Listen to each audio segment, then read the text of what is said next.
So, hi James, terrific to be doing this again, and welcome everyone to webinar number 2 in our series that is aptly but mysteriously titled, If You See the Buddha on the Road, Kill Him. James, in our first webinar, you explained some of the principles of strategic therapy, and you shared some examples of rapid and robust resolution and change using strategic therapy. Well, thanks, Christina. I did have some second thoughts about that, though, because I didn't want to leave our audience expecting that you have to have rapid, robust change drama to indicate that brief therapy is working, because I think we could devote sessions after sessions about examples where the problem dissolved and there was nothing for anybody to quarrel about. And I don't know about you, but I have enough drama in my life outside of therapy, and I'd like to, if necessary, avoid it in therapy, but still do the best job possible. And I think sometime I have to spend more time talking about that. But I think the idea is that seeing dramatic change in a particular case example doesn't mean that you should expect it to occur in other situations with other patients. And I think a lot of the stuff that confusion is our most important product, it's a matter of us being opportunistic, waiting for something, having the right framing and the right context in a personal context. That's sort of interesting because I wondered where I've heard that before. And that's what the psychedelic therapists say about their approach. They recognize that the psychedelics don't change people by themselves. You need to have psychotherapy accompanying them, but they depend a lot on the drama to show that it does. And I think that's a mistake, because then you train people to do weird therapies if they're going to change people. No one ever does CBT with psilocybin because they know that wouldn't work. Yeah. And so you mentioned that therapy can be rather boring to watch unless you're aiming to understand the process.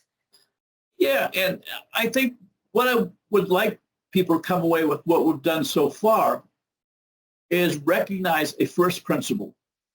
Sometimes rapid change or quiet change occurs when patients work with their therapist and the patient's intimates, and they arrive at a particularly good answer to the question, why now? Why did they come to therapy at a particular point in time and not later or put it off till later? Not previously, not put it off.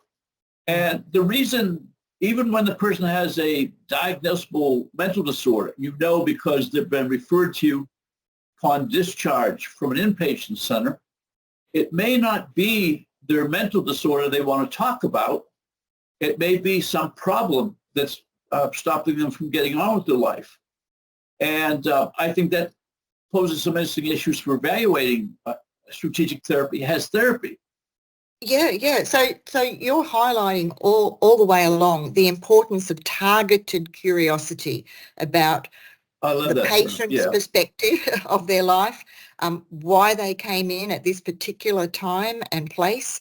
And you mentioned that this can lead to negotiating incredibly useful homework assignments and generate opportunities that change that problematic situation almost instantly via the homework or via reframe, and not because patients thought about what to do or made some kind of conscious decision, or tried to do something differently, but because now they were enacting a new coping strategy absolutely automatically. So, and this is how I think, as you mentioned, when therapists look at strategic therapy from the outside without understanding the principles, they often mistake or misunderstand what's going on. So, and you mentioned, that you didn't want to leave the impression that it was some kind of magical talent or trait. And, as a group, when you were in the brief therapy team at MRI, you said that we were quite inept at times. because you were less focused on coming up with clever paradoxical interventions to solve problems. So what were you saying about, why trying to be clever is not a good idea in strategic therapy? Okay, Christine, you've said very well. And I think I'm going to steal that concept of about the attention. What did you say? I wrote it down the here. Targeted attention. Targeted attention. Attention. Yeah. Because I think that's where it's at. But I also think that you made another point that we're really not an insight-oriented therapy, and that we put a lot of thought into what's going to happen, although we may not be able to identify the processes by which we came up with. We depend on hunches and intuitions and testing them out. I think that's the issue, that when you think you have a good idea, you test it out. And in some ways, when I get into a therapy session with a patient having thought about it, it's a second or third draft, my intervention that I give to them, about what I thought over coffee 2 days ago. Yeah, yeah. And I jot notes, certainly, and I confess sometimes when I'm thinking a lot about therapy, I keep either a notepad by my bed or voice-activated tape recorder. And that's not original. I learned that from Molly Harrower, who was a famous person who did Rorschach with Holocaust survivors. And she knew she herself was dying, she thought, and she recorded her thoughts every night. The good thing is that she lived 1.5 years, and she got a lot to talk about, but she didn't have time when it was all over. And I hate it when someone knows that I'm a therapist because I don't tell them at parties, and someone says, "You're the therapist," and I think, "Oh my God, well, I'm off duty tonight."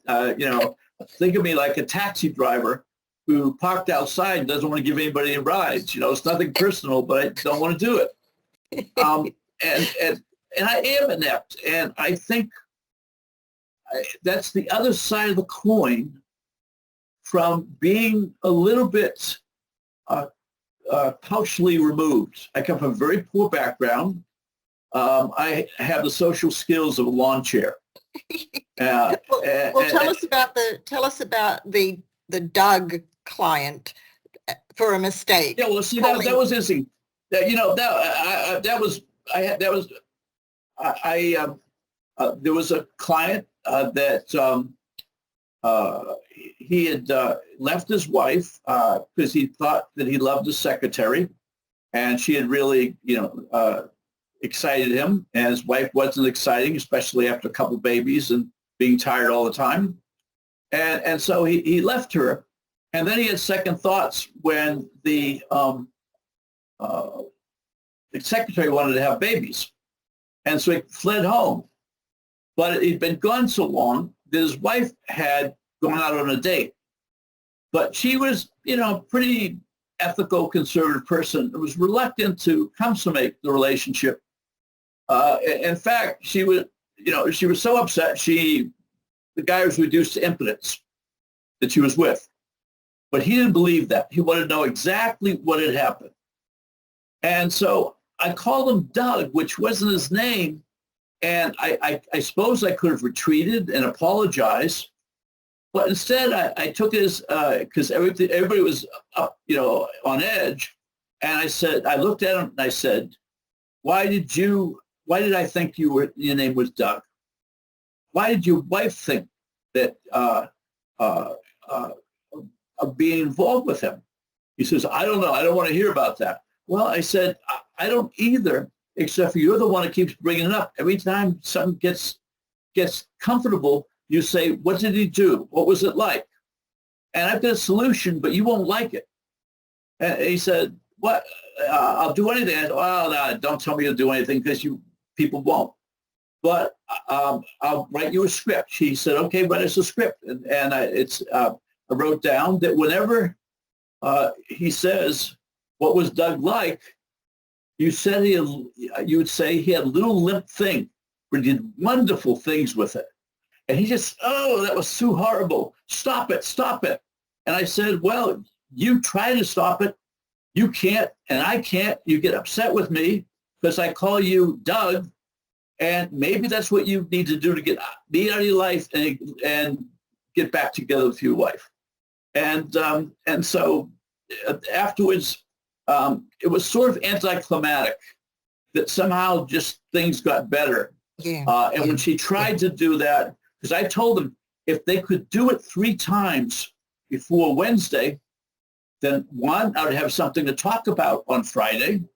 But 2, they might be able to have a good Thursday and go out on a date and do something. Yeah, something different. Yeah. And so it became a mundane discussion. But I don't recommend that. I would not say next time you have a irrationally jealous husband, call him by the name of somebody else. Of the lover. No. Yeah.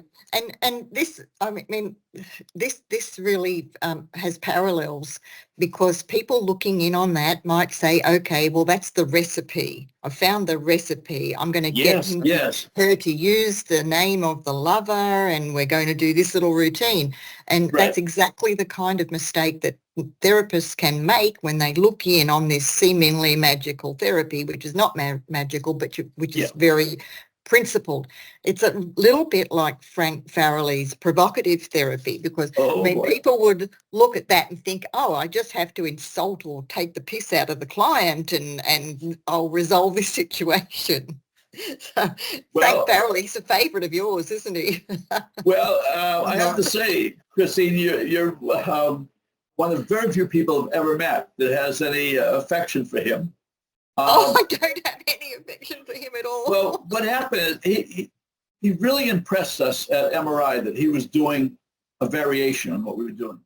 Yeah. And it was a rare visitor that we allowed to see one of our patients. Not in the internship where everybody's really carefully screened and all that, but this was drama in behind the one in front of the one-way mirror, and us everybody watching.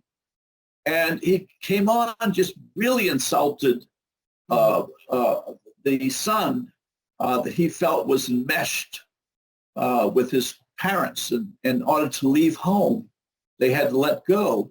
And so he had to convince them that he was an adult. And the way he did it is he shook his hands with the parents, and then the son put his hand out and he said, "Ooh, I don't want to do that. I want to know where that hand has been. Do you have a lot of Kleenex thrown on your floor in your room?" And the parents burst out laughing. They're rather uptight people, but that just really did it for them. Yeah. But I don't think it was recoverable with the guy. No. And I also hear that it doesn't always go as well as he says, and that he's been sued a few times. He's had his office wrecked one time. And I'm not surprised. Yeah, I remember a psychologist here in my city who was very enamored by Frank Farrelly, and he thought it was about insulting the client. And following that, I had several of his clients who hated him and thought that they were worse off, that he'd actually done them damage because he would just sit there and insult them. Yeah. Right. And it's such a shame. But, I mean, I don't think Frank understood the principles behind his occasional effectiveness, because sometimes he was effective, but I think it was by accident. Well, it's interesting to know his background. Carl Rogers recruited him as a therapist. He was kind of an unknown social worker, I think. Maybe he had a PhD already, but he was not very well known. And he got involved in this Mendota inpatient project where Carl Rogers was going to go into a backwoods of a state hospital. He was going to get the most deteriorated, out of it withdrawn patients, and he was going to do client-centered therapy. And Frank quickly discovered that when someone is really withdrawn. It's sometimes self-protective, and you don't try to keep commenting on their thoughts because it feels kind of psychotic to them. And then there are patients who he insisted on playing chess with him or checkers. They were capable of and they cheated. Yeah, and he didn't know what to do. Did he say, how do you feel about that move? Or, it just seemed ridiculous. And so he quit just about the time the project collapsed. And you can find the report in books, but there's no papers that came out of it that I know of. No final report. Okay. So, we can say he was traumatized, but that doesn't excuse him from being a jerk. And he is a jerk at times. Yeah, I found him to be quite a jerk, callous. Callous. Certainly not empathic. Empathic was not the first word I would say. No. I mean, I occasionally saw him get rapport, but more likely not. So talking of papers and strategy and how strategic therapy can be misunderstood when looked at from the outside, let's talk about that case of the wife imagining burning that special dinner where you got some pretty harsh criticism from someone who read the paper and made some assumptions about what had gone on. And let's then unpack that. And that was that's an excellent example. Because we have the article up on the web. Yeah. And not only that, I'll put people don't want to read the whole article. There's only, basically the article has 7 strategies for empowering patients. And this was only one example of one of the strategies, so it was relatively brief. And so I've got a little summary that you can look at. And then I have to say something about Rachel Herrmann. She was kind of one of my heroes. She was a very wealthy establishment woman, but she did the deed that needed to be done. We were at one of the first meetings of the American Family Therapy Association, AFTA. I think it later changed its name to more pretentious Academy of Family Therapy, but whatever. And there was Fred Duell there, and people knew him as a psychoanalyst, and they knew his wife was Christian and she'd forgiven him for something, but they kept the details, ugly details, away from everybody. And so as everybody was walking around pretending that they didn't know, and what they were hiding from is it's a famous poet, I guess is the word, Anne Stepton. And she was severely depressed and suicidal. She started having sex with him during the sessions. Oh, and then when he had to tell his wife that his mistake was the best thing you do is tell about an affair, his wife insisted he break it off, and Anne Sexton killed herself. And he charged her right up to the last session. And that was terrible. And she was the only person that would call that out. But she was the only person that had that power because the president of APA, incoming president, Nick Cummings, was kind of afraid of her. He was kind of a lech himself, and he did weird things. And so he made her a big deal head of, and put her in charge of a committee that would draft, "Thou shalt not have sex with patients," And so that became a rule. Like everybody broke, but some people broke, but at least there was progress. At least there was. So I did respect her. And she had a reputation to maintain. And she was I was in a benefit for the AFTA at the Psychotherapy Networker, and it was tense there because there was feminism was a theme, growing theme, and it was a theme reaction to the patriarchy. And the patriarchy isn't some abstract concept. It's a bunch of old men running the place. And it wasn't a matter of men versus women. It was the patriarchy is a matter of men and the women that attract them or please them versus the rest of the women. So it leaves out lesbians and other people because, or it leaves out me because I don't want to give one of these old guys a blowjob and they don't want one from me. And so I can't get anywhere. And so I made up a term, the juvenocracy. It's all the young male therapists that were kept out by these old bulls, wanting the women, choosing the women. And there was another therapist there that he bragged about the fact that he got involved with a patient, and then she became a trainer, and she was going to get her PhD under him. I thought, oh my God. And so she was making a fuss about that. And so here I was in the session, and all the women agitated. They recognized how bad the situation is. So I was describing the case, and then someone said, would a feminist do that? Yeah. And I thought that was a joke, and I said, well, no, because that takes a sense of humor. Yeah, another joke. And so there was silence. A few people clapped, and then there was another silence, and a boo just swept through the whole place. And Rich Simon got angry at me. He said, look what you did to my big session. That was supposed to be the plenary session. And so, but I said to him, I said, oh, but you have a sense of humor, so that doesn't apply to you. And that just made it worse. So I told the case, and I didn't think too much about it. I had it written up already. And then I walked into a small workshop room with these elite, especially of the, only a certain small number of people who come because it's more intensive and personal. And she was running it. There was mostly women in there. And so it was, when I walked in, it was tough not to stand out, even if I was in the back, crouching down. And she started ripping into me. And I said, excuse me, I'm Jim Coyne, and that's me. That's my case that you're talking about.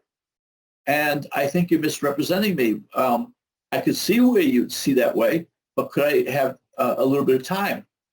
And she was about ready to say, no way. It was a workshop, and here's this guy, and I could see that here's all this.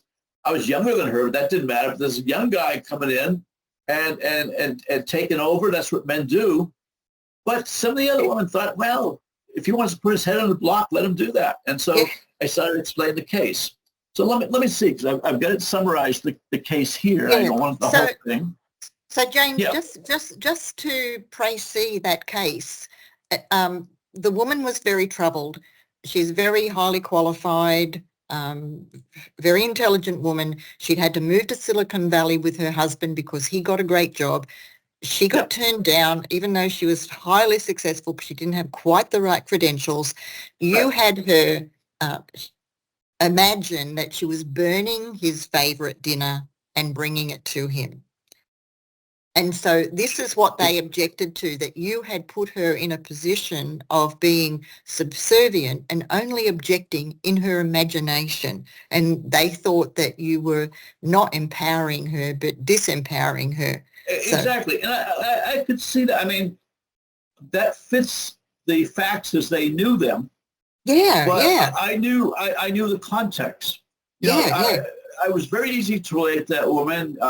She complained that her problem, she said it rather amusing, that her problem was that she sat home with the Irish setter or golden retriever or whatever. I had both dogs at one time. And that she cooked for her husband, and she'd much prefer to be working. But she had a great job back in Connecticut. She was upwardly mobile, didn't have a lot of education, but was smart. And I think she might have been an Italian woman. It was a time where she had nothing to do. And when she applied for jobs, they said, you're not qualified because you don't have the degrees. And that was very depressing. And at some point, she really did make an effort, but at some point it too consistent. She was courting rejection. And she'd be angry, and then she'd feel guilty. And maybe being ex-Catholic helped too. I certainly was an ex-Catholic. You never really become an ex-Catholic. You get a Catholic in recovery. Yeah. And so I had fun constructing this intervention with her, and he liked this stupid thing called mince. And I thought mince like mince pie. It was like fruit, but it was just chopped. Yeah, it was chopped hamburger with maybe a little parsley in there, and she would fry it up, and then he would be very excited that he was cared for, and that was her gift to him. She was serving the patriarch, the husband. And so I had her imagine that, put the meat in the pan, and she described how she did it and how the pan had to be, I don't remember hot or cold. I've never tried to cook mince. But then just turn the heat up all the way and watching it, bubble on the edges and then burn and then blacken. Mm. And then grabbing the pan and saying, look, asshole, here's the dinner that I made for you. And she wouldn't say asshole to her husband. And so it was forbidden in a nice way that it was safe in a fantasy. Yeah. So that was known by people in the room, including Rachel. And Rachel had heard me say it in the room. She didn't bother to read me. And so then she complained that we didn't know what the follow-up was. Yeah, but she said a whole lot of other. James, she said a whole lot of other things. She said a whole lot of other things as well. Oh, yeah. You've got her verbatim response there. I wonder if you'd mind reading that out. Like, the bats coming at me.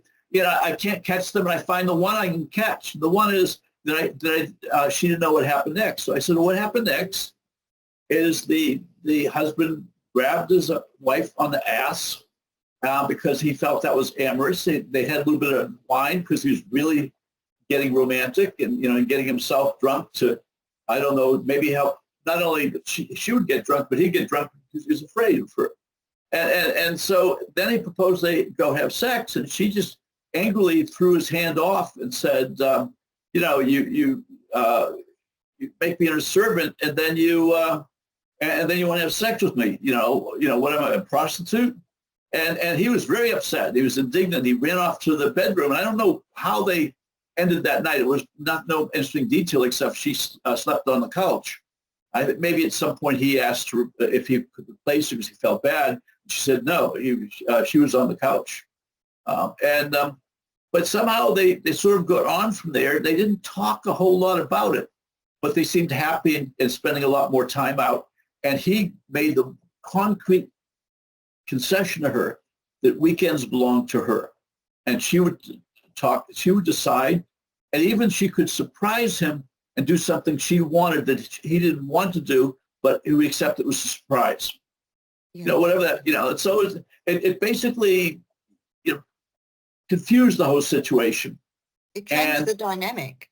And she discovered she was powerful. I knew she was powerful. She adequately documented that she was powerful. She told me all the problem solving she did in the day-to-day running of the bank in Connecticut, some suburban bank somewhere. She had a lot of autonomy because the manager wasn't always right there. And it was very good. And that's what she liked to do. And she liked her dog, but she didn't like to feel that she was a dog walker. No.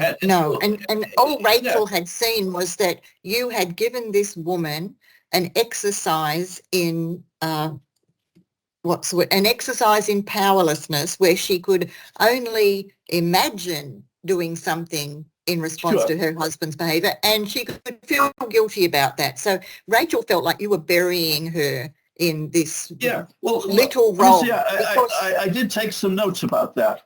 Because she was looking in from the outside. She saw what looked like disempowerment because she didn't understand the strategy. And it's so common for therapists to do that, to look at strategic therapy from the outside, think it's something simple, don't see it in context, don't understand the principles. They go away and try to replicate it and fail. But, if you want to look for the skeletons in our closet, we certainly had them at MRI. Some of the men felt the way to relate to women patients was flirt with them a little bit. And sometimes it was harmless enough, except for it was in therapy. You don't flirt with people in therapy. You flirt with people in a bar, but not in therapy. But they thought they were being cute and safe. And so let me see. I think I gave a fair summary. Yeah, you did five main objections. Okay. Number one, I was perpetuating traditional gender roles. To summarize it, pretty close to what she said, I was reinforcing traditional gender roles by encouraging the woman to express her frustration through domestic tasks like cooking. Well, that makes me sound like a horrible shit. And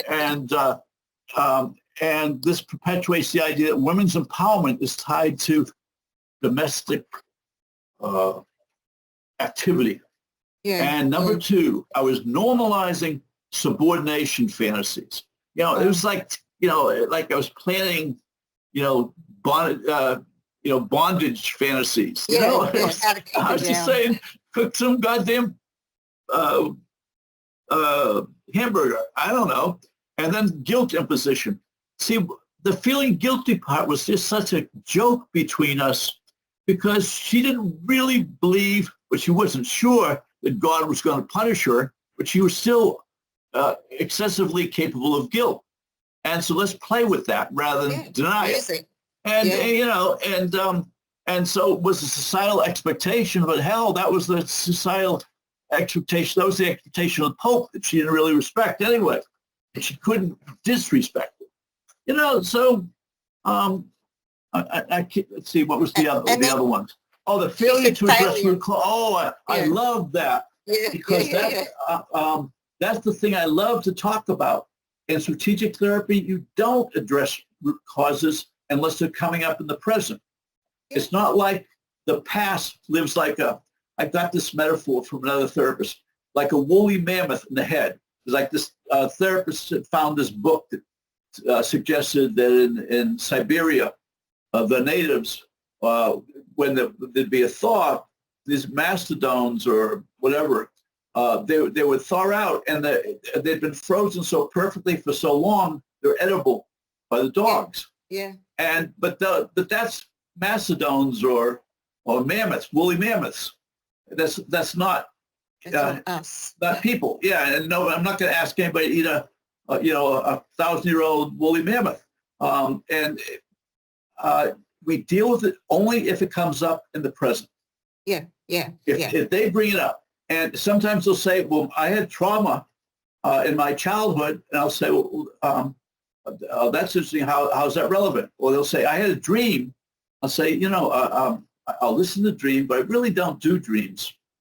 Sometimes they insist, well, how can I do therapy? And I say, okay, go home and have a dream. Yeah. I don't know what kind of dream you'll have. It could be a nightmare. It could be in color. It could be sexually arousing dream. I don't know.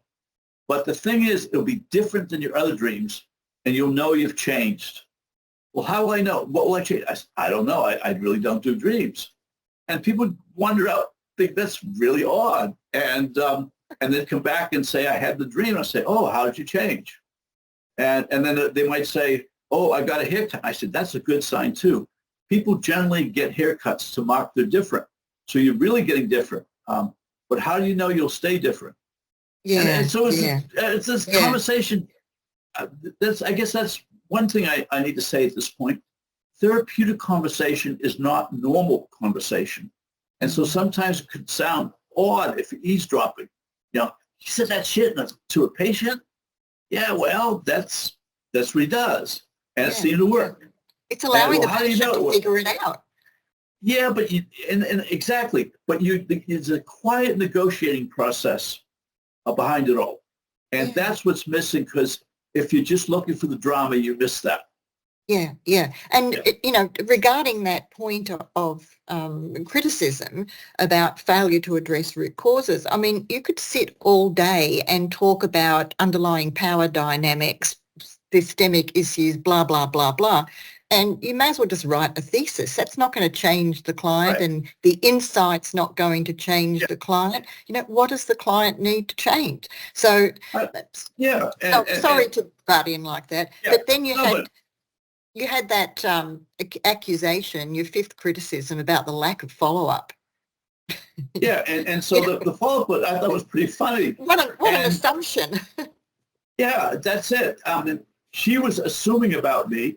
There was this identity politics going on because I'm an oppressive man. Let's find evidence of how he's oppressive and figure out what he did and whether it's faultable. That definitely hold him accountable, but don't prejudge him. Yeah. And so, but for me, it was always a struggle when you're doing marital therapy.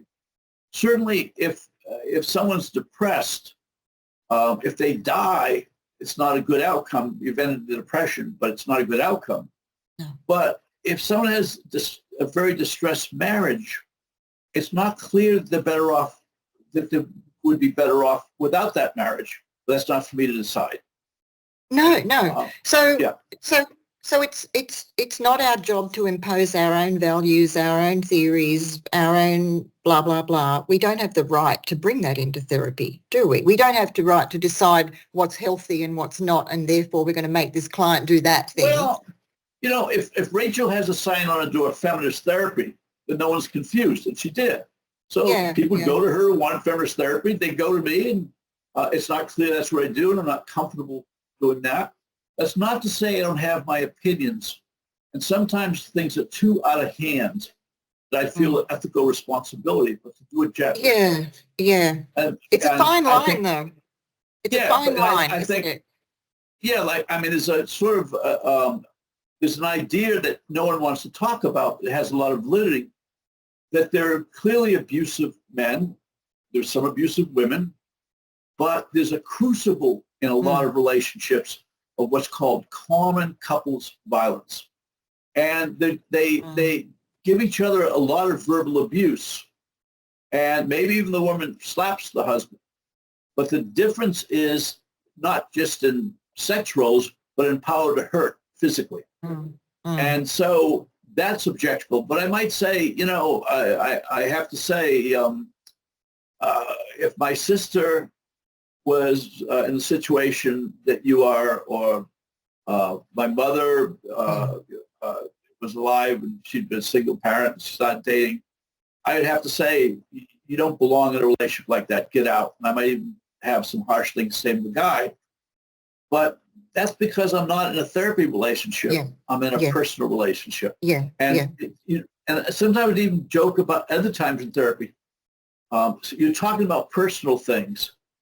We don't talk about personal things in therapy, which is absurd, you know, but if that would provoke them and say, well, why don't you? Well, it's because we're getting the intimate details I don't need to know. And I don't want to be a voyeur. I don't want to learn those. I don't want to be enticed to finding out more. So that's, you know, it's an odd way of respecting people. And you're kind, but in some ways you're not nice. No. And yet the rapport's there, the connection's there. You don't have to be liked in order to have rapport. So, I mean, it helps. You need a therapeutic relationship, but there are different kinds of therapeutic relationships. And not all of them are unconditional positive regard. It certainly didn't work for Carl Rogers, and it may not work for me. Despite the claims made around Carl Rogers' work. So let's just go over some of the key principles that we tried to illustrate in webinar 1 and here in webinar 2. And firstly, we can't provide an intervention if we don't understand the perspective of the client and the perspective of the important people in their lives in that context. We can't provide an intervention if we don't know specifically what the client actually wants as an outcome. And it's not our own job to impose our own values and our own choice of outcomes. The intervention, which will be a reframe or perhaps a homework assignment, must be grounded in our thorough exploration, our targeted curiosity about the client's perspective of their world, not from the theoretical framework of our favourite psychology guru. There's no cookie-cutter paint-by-numbers approach to strategic therapy, and the theoretical frameworks of our favourite gurus need to be parked on the bookshelf. They may be interesting, they may help or inform our exploration, or they may not apply at all. So in our next webinar, we'll be exploring another case, including unpacking to the extent of showing a matching of the principles of strategic therapy to the intervention that was created. And we'll be challenging you to share your own cases or to ask for help in implementing strategic therapy into your own practice. Well, that would be great. James, would you like some closing words? Yeah, I would say that one, nobody's perfect, and sometimes I get too human at the wrong moments, and I start reassuring people. I start saying polite things rather than therapeutic things. But I try to catch myself, and I always there's some value. There's no value-free therapy. James, thank you so much for today. Really looking forward to sharing the next one as well. Thank you. You get me thinking about things I didn't think about before. Yeah, thank you. Well, ditto. See you next webinar. Thanks, James. Thank you.